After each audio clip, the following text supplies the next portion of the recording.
So I thought we would start today with reviewing this type of problem, which is one that you had on your, or one of the types that you had on your homework last night.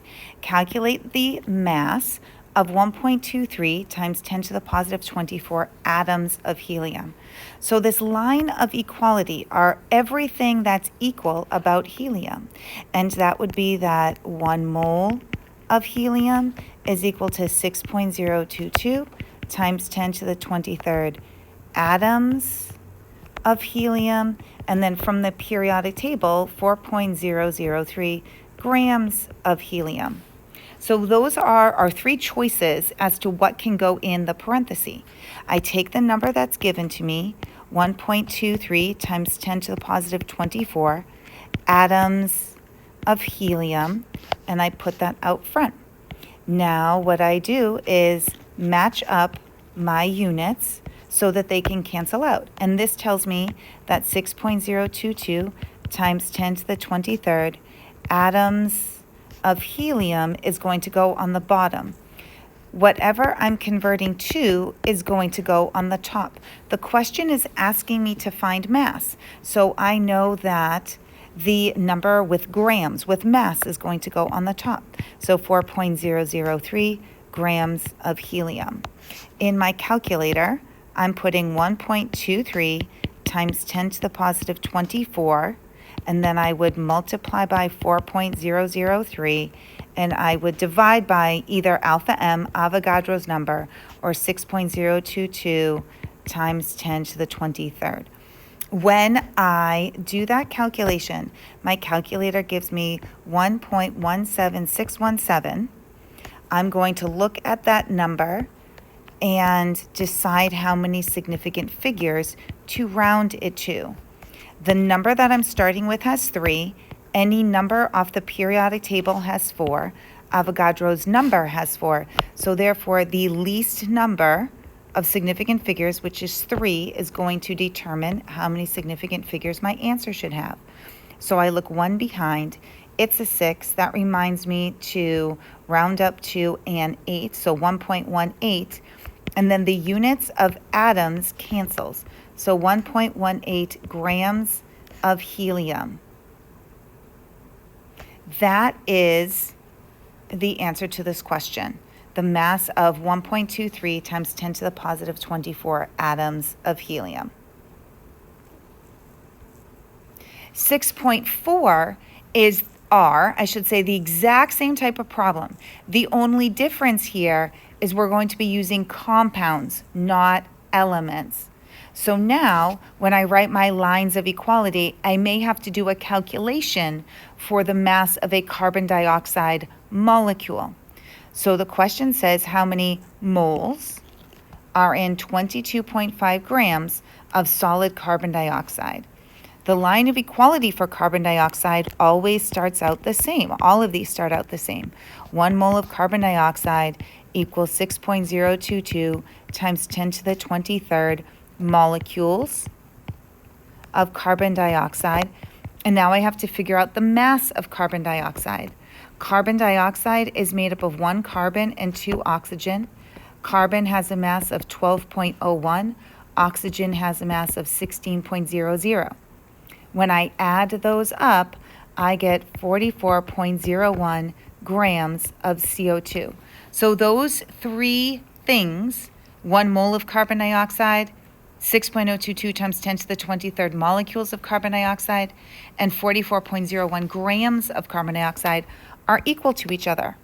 So now I work these problems the same way I did the ones before. 22.5 grams of carbon dioxide. I match up my units. This is grams of carbon dioxide. So what must go diagonal down must also be grams. 44.01 grams of CO2. Whatever I'm converting to goes on the top. The question is asking how many moles. So one mole goes on the top. If the question was asking for a number of molecules, I would put Avogadro's number on top. So this is what I plug into my calculator, 22.5 divided by 44.01. My calculator gives me 0.511247. I go back and again, I look as always for number of significant figures. The 1 in 1 mole doesn't count. Any number coming off the periodic table has 4. So the least number is 3. So that's where I'm going to round. 1 digit beyond tells me to keep it the same. So 0.511, and the grams of CO2 in the numerator and the denominator cancel. So 0.511 moles of CO2. Look back at what the question was asking me.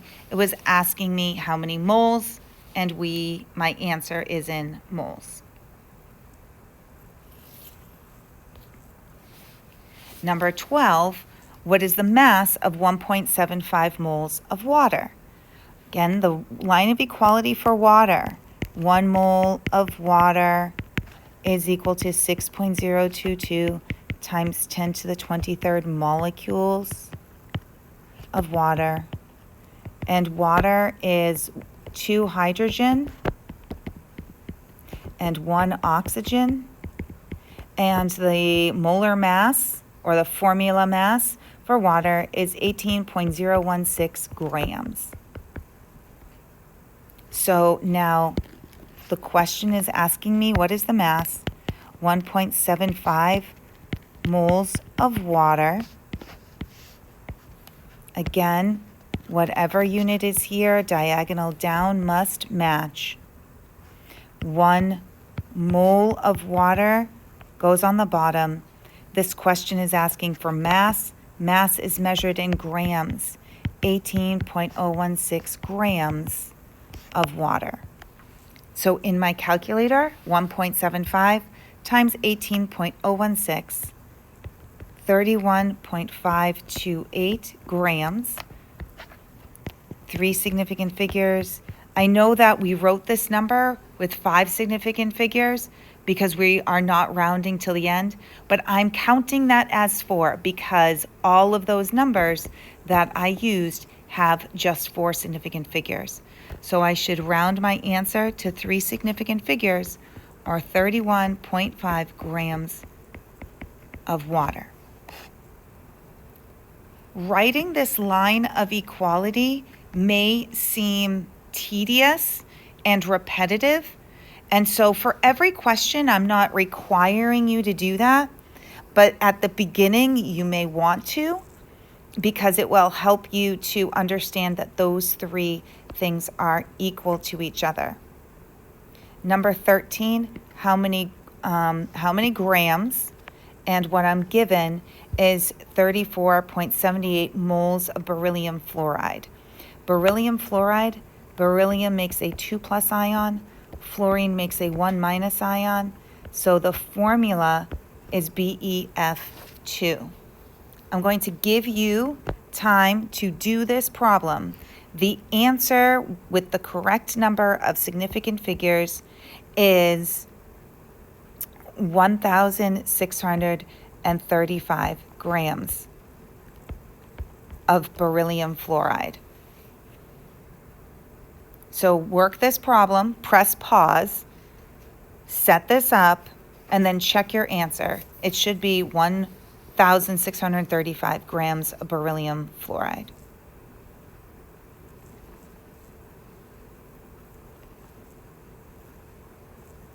This is another one that you can try. Remember, in order to do this, you're going to need to know the formula for cobalt 2 carbonate. Think about what is the charge on cobalt, what is the charge and formula of carbonate, crisscross the charges.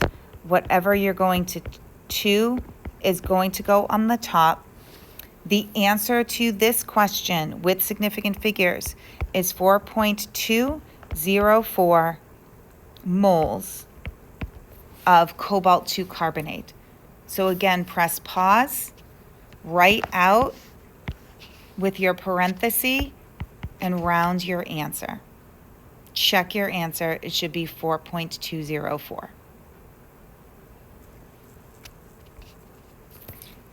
And continuing on, this is when we start to introduce Avogadro's number and molecules in this again, right? The line of equality for carbon dioxide is 1 mole of carbon dioxide equals 6.022 times 10 to the 23rd molecules of carbon dioxide, and that's 44.01 grams of carbon dioxide. You can see that the book shows you how to set this up to do it in 2 parentheses, but we don't need to do it in 2 parentheses. We only need 1 because we know if these 2 are both equal to 1 mole, then they are equal to each other. So I can take 22.5 grams of CO2. The question is asking how many molecules, so 6.022 times 10 to the 23rd molecules goes on top, and 44.01 grams of CO2 goes on the bottom. When I plug this into my calculator, right, I'm going 22.5 times 6.022 times 10 to the 23rd divided by 44.01. My calculator gives me 3.0787 times 10 to the positive 23. I look at significant figures. The least number of significant figures is 3, so I'm going to round this to 3.08 times 10 to the positive 23. My grams of CO2 cancel, so this is my molecules of CO2.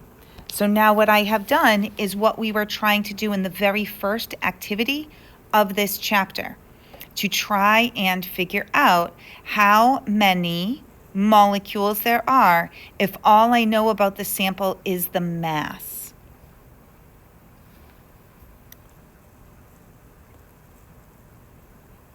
Try to do the same thing with nitrogen dioxide. You're going to take the number 4.78 times 10 to the positive 23 molecules of nitrogen dioxide. Write that line of equality and substitute correctly into the parentheses, and then round your answer appropriately. Your answer should be 36.5 grams of NO2. So pause here, try this, make sure you get this answer. And then the last one in this section, how many molecules of water are in 250 milliliters of water? This is different because this is a volume. I know how to do this from mass, but not volume, but density is what goes from mass to volume. Remember, whenever I see density written like this, I can break it up by the slash. That becomes another conversion factor. So I take the number that's given to me, 250.0 milliliters, and I write it out front. Whatever unit is here has to be down here. Of all of the information that I have about water,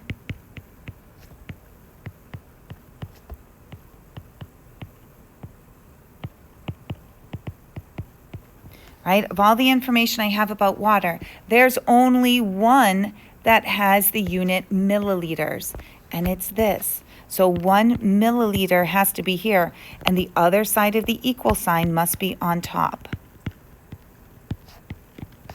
Now I can work with 18.016 grams of water, and remember the question was asking for molecules, so 6.022 times 10 to the 23rd molecules must be on top. So this is what I'm putting into my calculator. 250 times 0.99705 times 6.022 times 10 to the 23rd divided by 18.016. My answer is 8.331809 times 10 to the positive 24. This number has 4 significant figures. This number has 5 significant figures. Any number off the periodic table has 4, so my least number of significant figures is 4. So my answer should be rounded to 8.332 times 10 to the positive 24. Look at how my units all cancel out. So the unit for this is molecules of water. So now we have answered our question. The question that we started this chapter with was how to count the number of molecules in a glass of water. And if I know the volume of the water, I have just calculated how many molecules are in that sample.